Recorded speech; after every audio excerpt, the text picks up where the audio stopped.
Hi friends, welcome back to my channel. Pallav విషయంలో మీరు ఆలోచించి మనసు పాడు చేసుకోకండి అత్తయ్య, తన సంగతి నేను చూసుకుంటానంటూ ఇక పార్వతితో అవని అయితే అంటూ ఉంటుంది. చక్రధర్ చేసిన పనికి రాజేశ్వరి కూడా నిన్ను అపార్థం చేసుకుంటుంది అవని, అదంతా చేయించింది నువ్వే అనుకుంటుంది అని చెప్పి ఇక పార్వతి అయితే అవనితో అనడంతో రాజేశ్వరి పిన్ని అలా అనుకోవడంలో తప్పేం లేదత్తయ్య. మా నాన్న మా అమ్మని ఎలా అయితే మోసం చేశాడో మా గురించి చెప్పకుండా అలాగే పిన్నిని కూడా మోసం చేశాడు. పిన్ని తాను చెయ్యని తప్పుకి తను బాధపడాల్సి వస్తుంది. అత్తయ్య, మన ఇద్దరం కలిసి రేపు ఒకసారి పిన్నిని కలవడానికి వెళ్దాం. తనకి ధైర్యం చెప్పి తన గుండెల్లో ఉన్న బాధని భారాన్ని తగ్గించొద్దాం అత్తయ్య అంటూ ఇక అవని అయితే పార్వతితో అడుగుతూ ఉంటుంది. తనకి ధైర్యం చెప్పి తనకి గుండెల్లో ఉన్న బాధని తగ్గించడమేమో కానీ అసలు తను మన ఇద్దరిని లోపలికైనా రాణిస్తుందో లేదో అని నాకు భయంగా ఉంది అని చెప్పి ఇక పార్వతి అయితే మనసులో అనుకుంటూ సరే అవని, తప్పకుండా వెళ్దామని ఇక పార్వతి అయితే అంటూ ఉంటుంది. సరే అత్తయ్య, మీరు ప్రశాంతంగా ఉండండి అని చెప్పి ఇక అవని అయితే లోపలికైతే వెళ్ళిపోతుంది. మరొక వైపు పల్లవి పరిస్థితి ఎలా ఉందో అని చెప్పి ఇక చక్రధర్ అయితే టెన్షన్ పడిపోతూ ఉంటాడు. ఇలా నాలో నేను టెన్షన్ పడ్డం కాదు అని చెప్పి ఇక పల్లవికి ఒకసారి కాల్ చేద్దాం అని చెప్పి ఇక పల్లవికి అయితే ఫోన్ చేస్తాడు. కానీ పల్లవి ఫోన్ లిఫ్ట్ చేయకపోవడంతో ఇక చక్రధర్ టెన్షన్ పడిపోతూ ఉంటాడు. ఇక అప్పుడే రూమ్లోకి వచ్చి ఏంటో ఈ పని, ఈ మొత్తం పనంతా ఎవరిని నా చేతే చేపిస్తుంది, చిచి ఈ పని చేయలేక నేను చచ్చిపోయేలా ఉన్నాను అని చెప్పి ఇక పల్లవి అయితే అప్పుడే రూమ్లోకి వచ్చి ఇక బెడ్ మీద హమ్మయ్య అంటూ ఇక కూర్చుంటూ ఉంటుంది. అప్పుడే ఫోన్ అయితే మోగుతుంది. ఇక ఫోన్ చూశాక చక్రధర్కి పల్లవి అయితే కాల్ చేస్తుంది. ఇదేంటి డాడీ ఇన్నిసార్లు కాల్ చేశాడు అని చెప్పి మళ్ళీ తిరిగి కాల్ చేస్తుంది. ఫోన్ ఎత్తడం లేదంటమ్మా, అవని నీ గురించి చెప్పేసిందా అని చెప్పి ఇక చక్రధర్ అయితే టెన్షన్ పడిపోతూ పల్లవినైతే అడుగుతూ ఉంటాడు. అవని ఇంటికి రాగానే నా రెండు చెంపలు వాయించి అందరికీ నా గురించి నిజం చెప్పేస్తుంది అనుకున్నా. వాళ్ళందరూ నా మెడపెట్టి నన్ను ఖచ్చితంగా బయట గెంటేస్తారని నేను ఖచ్చితంగా ఫిక్స్ అయిపోయాను డాడ్. నా పీక పిసికి చంపేయడమో చేస్తారనుకుంటే అలాంటిదేమీ జరగలేదు. అవని మామూలుగానే జరిగే ప్రతి విషయానికి నన్ను అవమానిస్తూ నాకు వార్నింగ్ ఇస్తుంది. మామయ్య గారికి అలా జరగడానికి నేను కారణమై ఉంటే నన్ను చంపేస్తానని కూడా బెదిరించింది. నా మీద అనుమానం వచ్చినప్పుడే నన్ను చంపేస్తానని బెదిరించినప్పుడు మామయ్య గారిని హత్య చేయాలనుకునేది నేనేనని నువ్వు చెప్పిన తర్వాత కూడా అవని నా గురించి ఏం చెప్పకుండా ఎందుకు సైలెంట్గా ఉందో నాకు అర్థం కావట్లేదు డాడ్ అంటూ ఇక పల్లవి అయితే చక్రధర్తో అంటూ ఉంటుంది. ఇక చక్రధర్ అయితే నిన్ను క్షమించి వదిలేయమని అవనిని నేను చాలా బ్రతిమిలాడానమ్మా. నా మాటని గౌరవించి అవని నీ గురించి ఇంట్లో ఎవరికి చెప్పకూడదని చక్రధర్ చెప్తూ ఉంటాడు. ఇక పల్లవికైతే అంటే అవని డాడ్ మాట విని నన్ను ఏమీ అనలేదా అని చెప్పి ఇక పల్లవి అయితే షాక్ అయిపోతూ ఉంటుంది. అవని నేను చెప్పిన మాట వినుండకపోతే ఈ పాటికి వాళ్ళందరూ నిన్ను ఏం చేయాలో అదే చేసుండేవాళ్ళు అని ఇక అనడంతో మీరు ఒకటే కదా, అందుకే నీ మాట అవని వింటుందని ఇక పల్లవి అయితే ఈసరించుకున్నట్టు మాట్లాడుతూ ఉంటుంది. నా మాట వినడం కాదు పల్లవి, నువ్వు కూడా నాలాగే మారుతావని, నువ్వు మారడానికి కొంత సమయం ఇవ్వమని అవనిని రెండూ చేతులు పట్టుకొని బ్రతిమలాడానమ్మా. నువ్వు తన చెల్లివి కాబట్టి మారుతావనే నమ్మకంతో చెప్పుంటాను అని ఇక అంటూ ఉంటాడు. చక్రధర్ అయితే నువ్వు తన తండ్రివని ఒప్పుకున్నా తనని నేను అక్క అని ఒప్పుకోవటం లేదు, నేను అసలు అనుకోను కూడా. దానికోసమో నీకోసమో నేను మారాల్సిన అవసరం లేను, మారను కూడా అని చెప్పి ఇక పల్లవి అయితే కోపంగా మాట్లాడుతూ ఉంటుంది.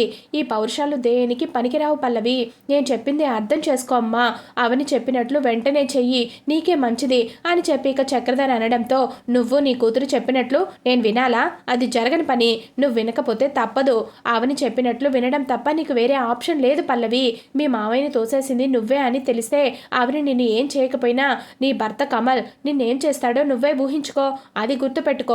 ఒకవేళ వాళ్ళందరూ నిన్ను క్షమించినా హత్య నేరం కింద నువ్వు జైలుకి వెళ్ళక తప్పదు. అది కూడా జరగకపోతే నీ గురించి తెలిసిన మీ వాళ్ళ ముందు తలెత్తుకొని తిరగలేవమ్మా.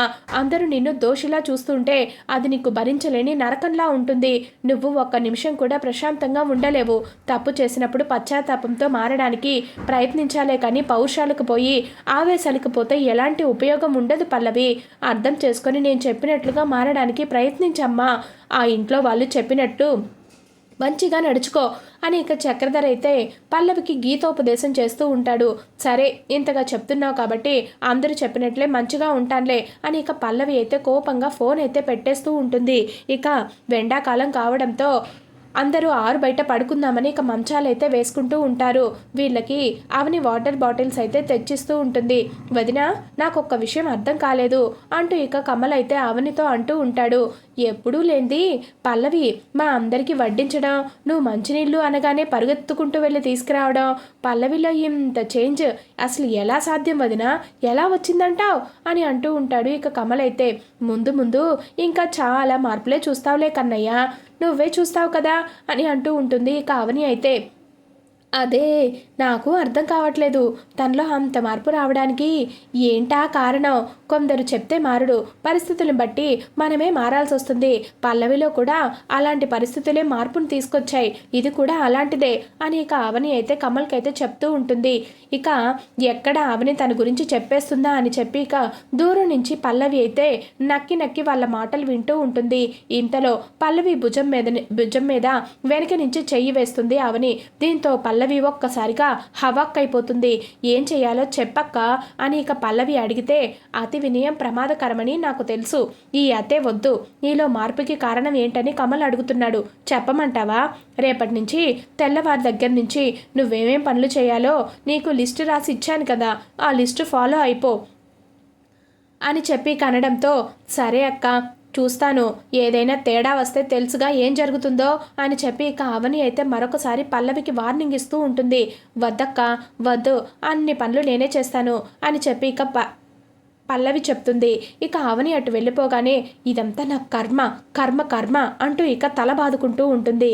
ఇక ఇది ఇలా ఉండగా ఇక ఉదయాన్నే పల్లవి అయితే లేచి బయటికి రాగానే ఇక చెట్ల నుంచి ఆకులు రాలి ఇక అక్కడంతా కూడా గందరగోళంగా పడిపోయి ఉంటుంది. అది చూసిన పల్లవి ఒక్కసారిగా హవాక్ అయిపోతూ ఏంటి తెల్లవారగానే ఇంత పెద్ద వాకిలి నేను ఉడవాలా దేవుడా అంటూ ఇక అయ్యో కుర్రో మొర్రో అంటూ ఇక వాకిలి అంతా తుడిచి కల్లాపు చల్లి ముగ్గేస్తూ ఉంటుంది. ఇక పల్లవి అప్పుడే నిద్ర లేచి కమల్ అయితే పళ్ళు తోముకుంటూ బయటకు వస్తాడు. ఇక ఈ సీన్ చూసిన కమల్ అయితే ఒక్కసారిగా హవ్వాక్ అయిపోతూ ఉంటాడు. ఏంటిది ఇది, నా పెళ్ళ ఉదయాన్నే లేచి ముగ్గులేస్తుంది, చూసారా తెల్లవారుగానే ఇలాంటి దుర్ఘటన చూడాల్సి వస్తుందని నేను ఎప్పుడూ అనుకోలేదు, నేను నా కల్లో కూడా అనుకోలేదే. పల్లవి కల్లాపు చల్లి ముగ్గులు వేయడం ఏంటో, ఇది కలో నిజమో నాకు అర్థం కావట్లేదు. శ్రేయవదిన ఇది కళ లాంటి నిజమని ఇక అప్పుడే అక్కడికి వచ్చిన శ్రీకర్ ఇంకా శ్రేయ పార్వతి అందరైతే వస్తూ ఉంటారు. రేయ్ పని చేయకపోతే చేయలేదంటారు, చేసినప్పుడు మెచ్చుకోండ్రా అని చెప్పి ఇక అక్షయ్ అనడంతో ఇంతకీ ఏం ముగ్గేస్తుందో, అమ్మో అమ్మో ఇది ముగ్గులా లేదే అని అంటూ ఉంటాడు కమల్. ఇదేదో క్షుద్ర పూజకి ముగ్గులేస్తున్నట్టుంది అని చెప్పి ఇక అనడంతో ఇక అక్కడ ఉన్న వాళ్ళందరూ కూడా నవ్వుతూ ఉంటారు. కన్నయ్య తనకి ముగ్గు వేయాలన్న ఆలోచన వచ్చింది, ఆ మార్పు మంచిదే కదా, ముగ్గులు ఎలా వేయాలో నేను నేర్పిస్తానులే అంటూ ఇక పల్లవి చేతిలో ఉన్న ముగ్గు పిండిని తీసుకొని ఇక అవని అయితే ఇదిగో ముగ్గు ఇలా పట్టుకోవాలి, ఇలా అందంగా గీయాలి అని చెప్పి ఇక గీచి చూపిస్తూ ఉంటుంది. అవని అయితే రేపటి నుంచి ఇలా వేసే పని నీదే అని చెప్పి ఇక అవని అనడంతో ఇక అందరూ కూడా హవాక్ అయిపోయి పల్లవి వైపు అలాగే చూస్తూ ఉంటారు. ఇక ఇది ఇలా ఉండగా అవని బాత్రూమ్ ట్యాప్లో నీళ్ళు రావటం లేదు, బకెట్తో నీళ్ళు తెచ్చి పెట్టవా అంటూ ఇక బాత్రూంలో నుంచి కేకలు పెడుతూ ఉంటాడు అక్షయ్. అయితే ఇక కమల్ కూడా అదే పని పల్లవికి చెప్తాడు. ఇక బకెట్ మొయ్యలేక పల్లవి తెగ పాటలు పడుతూ ఉంటుంది. వామ్మో ఇదేంటి ఇంత బరువు ఉంది, అయినా ఇప్పుడు ఈ బకెట్ని నేను మోసుకుంటూ బాత్రూమ్ దాకా తీసుకెళ్లాలా, అయ్య బాబోయ్ నా చేతులు ఏమైపోవాలి అంటూ ఇక తెగ ఆపసోపాలు పడుతూ ఉంటుంది. ఇక పల్లవి అయితే ఇక బాత్రూంలో నుంచి కమల్ ఒసై ఎంతసేపే నీళ్లు తీసుకొచ్చేది, నేనుండాలా పోవాలా, తలస్నానం చేస్తున్నాను, సబ్బంతా కళ్ళల్లోకి వెళ్ళిపోతుంది, ఒసై రాక్షసి ఎంతసేపే అని చెప్పి ఇక కమల్ అయితే బాత్రూంలో నుంచి ఇక తెగ హడావిడి చేస్తూ ఉంటాడు. పల్లవి నీళ్లు తీసుకురమని చెప్పి ఎంతసేపు అయింది అని చెప్పి ఇక అప్పుడే అక్కడికి వచ్చిన అవని అయితే పల్లవిని అరుస్తూ ఉంటుంది. అక్క ఇది చాలా బరువుగా ఉంది, నేను మోయలేకపోతున్నాను, నా వల్ల కాదు అంటూ ఇక పల్లవి అనడంతో ఛా ఇది నాకు నరకంలా ఉంది అని ఇక పల్లవి అనుకుంటూ ఉంటే ఇక పక్క నుంచి అవని సింగిల్ హ్యాండ్తో బకెట్ అయితే తీసుకెళ్ళి అసలు ఏం తింటుందో ఏంటో అని చెప్పి ఇక అవని వెళ్ళే వైపు పల్లవి అయితే ఆశ్చర్యంగా కళ్ళు తెరుచుకొని అలాగే చూస్తూ ఉంటుంది. ఇక నీళ్లు ఇవ్వగానే అవని కాస్త వీపు రుద్దుతావా అంటూ ఇక అక్షయ్ అడుగుతూ ఉంటాడు. అయ్యో నేను రాజేశ్వరి పిన్ని గారి ఇంటికి వెళ్ళాలండి, అత్తయ్య గారు నా కోసం ఎదురు చూస్తున్నారు అని ఇక అవని అనడంతో ఇక సరేలే వెళ్ళు, నాకు ఇలాంటి మంచి ఛాన్స్ దొరికింది, నీ చేత వీపు రుద్దించుకుందాం అనుకున్నాను, కానీ నువ్వు ఇలా ఎస్కేప్ అవుతావు అనుకోలేదు అని చెప్పి ఇక అంటూ ఉంటాడు.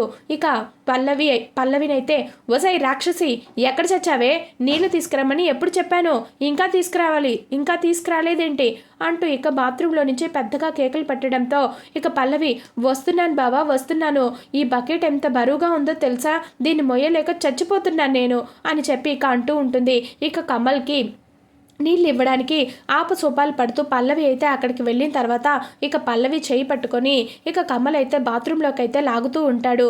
ఇక పార్వతి అలాగే అవని ఇద్దరు కూడా రాజేశ్వరి ఇంటికైతే వెళ్తారు. ఇక అవని పార్వతి పిన్ని అని చెప్పి ఇక అవని పిలవగానే నా కోసం వచ్చావా అవని అంటూ ఇక చక్రధర్ అడుగుతూ ఉంటారు. ఎలా ఉన్నారు పిన్ని అని ఇక అవని అడిగితే ఎవరే నీకు పిన్ని, నువ్వు ఇక్కడికి ఎందుకు వచ్చావు, నువ్వు మీ అమ్మ కలిసి నా జీవితాన్ని నాశనం చేశారు అంటూ ఇక రాజేశ్వరి అయితే అవని మీద విరుచుకు పడుతూ ఉంటుంది. ఇక పక్కనే ఉన్న చక్రధర్ అయితే రాజేశ్వరి ఏం మాట్లాడుతున్నావు, నువ్వు ఇంటికి వచ్చిన వాళ్ళని ఇలాగేనా ఆహ్వానించేది అని చెప్పి ఇక అరుస్తూ ఉంటే ఎవరినండి ఆహ్వానించాల్సింది, దీన్నేనా ఉమ్మ నిన్ను ఆహ్వానించాలంట, బయటికి వెళ్ళి నించో హారతి తీసుకొస్తాను అని చెప్పి ఇక చాలా వెటకారంగా మాట్లాడుతూ ఉంటుంది. తప్పు చేసింది నీ భర్త అయితే అవని వాళ్ళ అమ్మగారిని అంటావేంటి వదినా అని చెప్పి ఇక అంటూ ఉంటుంది. ఇక పార్వతి అయితే నిజాలు తెలుసుకోకుండా మాట్లాడొద్దు వదినా అంటూ ఇక రాజేశ్వరి పార్వతి మీద కూడా ఫైర్ అయిపోతూ ఉంటుంది.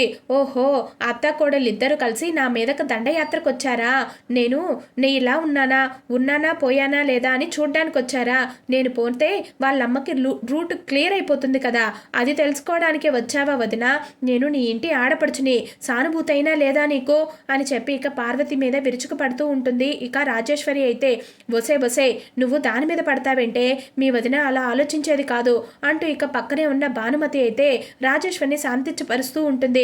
కానీ రాజేశ్వరి మాత్రం వినకుండా ఏమా తన అత్త కాదా తిని కోడలు కాదా, వాళ్ళిద్దరిది ఒకటే మాట కాకుంటే వాళ్ళిద్దరు కలిసి ఎందుకు వస్తారు, అంతగా వదిన నన్ను చూడాలి అనుకుంటే వదిన ఒక్కటే రావచ్చు కదా, వీళ్ళిద్దరు కలిసిపోయే వచ్చారమ్మా అంటూ ఇక రాజేశ్వరి చాలా కోపంగా మాట్లాడుతూ ఉంటే ఇక ఆ మాటలు వినలేక చక్రధర్ అయితే రాజేశ్వరి అంటూ ఇక పెద్దగా అరుస్తూ ఉంటారు. ఇక పెద్దగా అరవడంతో అందరూ కూడా షాక్ అయిపోయి అలాగే చూస్తూ ఉంటారు. ఇది ఫ్రెండ్స్ ఈరోజు ఎపిసోడ్ నచ్చితే ఖచ్చితంగా సబ్స్క్రైబ్ చేసుకోండి.